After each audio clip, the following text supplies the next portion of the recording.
This is a time where we need to show Allah how much we can sacrifice for Him, how much we can give up for Him, and bring ourselves closer to Allah subhanahu wa ta'ala.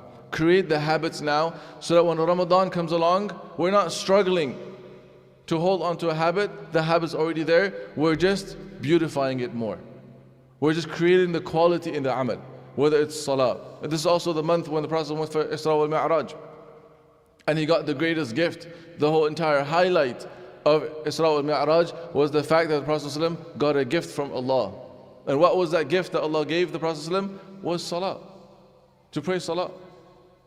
How much have we beautified our salah? How great is our conversation with Allah subhanahu wa ta'ala? And the Prophet said, Mi'rajul mu'min as-salah.